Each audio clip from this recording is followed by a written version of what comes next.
So you might have heard about something called the Chelsea chop. What exactly is this, and should you do it on your plants in the garden? Well, the simple answer is yes and no, in my opinion. Some plants you should absolutely do this on right now so that they will thank you later on, and others maybe you should avoid.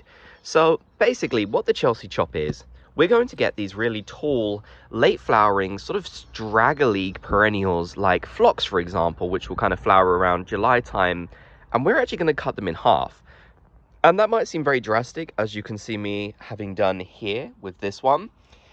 But trust me, this phlox is going to come back 10 times better because we've done this. Now, you might be wondering, why is it called the Chelsea chop? Well, that's because this is done around the time of the Chelsea Flower Show here in England, which is a very, very famous, world-renowned flower show. And it's just a good time of the year, basically, to do this so that you're not doing it too late. Your perennials will actually still come back with flowers later on. Because if you do this too much later than Chelsea, unfortunately, you are going to find that they might not flower again. So for a lot of people, they do worry about doing this because it can feel kind of risky. But from my personal experience, there are definitely some perennials you should do this on. I'm going to go over the list. So in terms of how you actually do it, it really is as simple as finding kind of the halfway point in something tall and straggly like this phlox and just snipping it off. It really is that easy. Again, this might seem very drastic. It might feel like you're killing your plant. You're not. This thing will still flower this year. In fact, it'll do even better for it. Now, the reason why we Chelsea chop is because with these tall and straggly perennials, if they keep growing upwards, they're just going to flop over. They might get quite big flowers, but they're not going to have a massive display. So with a Chelsea chop, what we can simply do, if it will focus on my plant, there we go, is by cutting in half, now it'll focus on growing outwards, and it'll actually have more flowers for us having done this, which is so fantastic. So rather than maybe having, two tall stems with like some flowers on them, we'll have a bunch of different stems with flowers.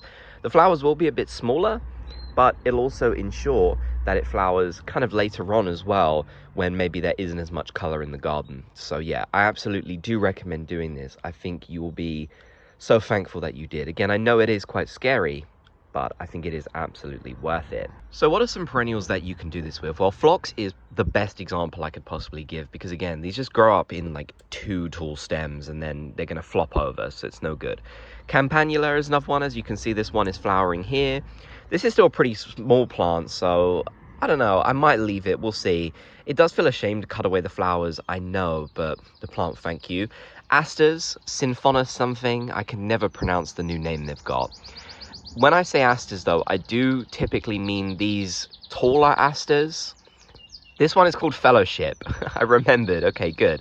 So this is Aster Fellowship, and it gets a little bit taller. It's not particularly tall or anything like that, but it'll get a lot taller than, say, some of the ground ones that we know and love. So this one is definitely going to get a cut, a Chelsea chop, going to cut it off by half, or you could do a third if you want to be a bit safer. It's entirely up to you. Heleniums, sedums, they're also perfect to give a Chelsea chop to. Achillea is one you could do, although I'm personally not doing that because I kind of just want to see it flower now. And the ones that I've got, Cloth of Gold is very clump forming anyways, so maybe more on those Achilleas that just grow tall and straggly. Now, a big one a lot of people do it on is Nepeta.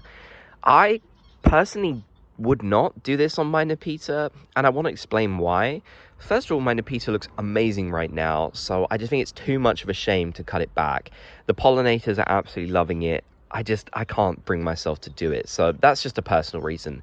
But in terms of actual gardening, whilst yes, it will definitely come back later, it'll come back a lot smaller, and that's not really the kind of style I want. Yes, this thing will start to fade and die off in the coming months, but to me that is kind of natural, it's not going to like fall over anyways with my Nepeta Walker's Low.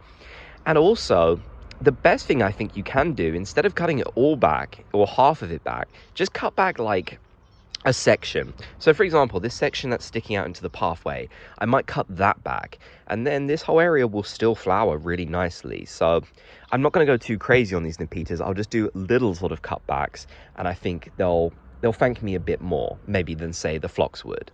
I think basically any perennials that get really tall and straggly at this time of the year, the ones that are already kind of flowering or about to flower, definitely give them a Chelsea chop because they will really thank you. I know it's so scary, but trust me, your plants will come back even better.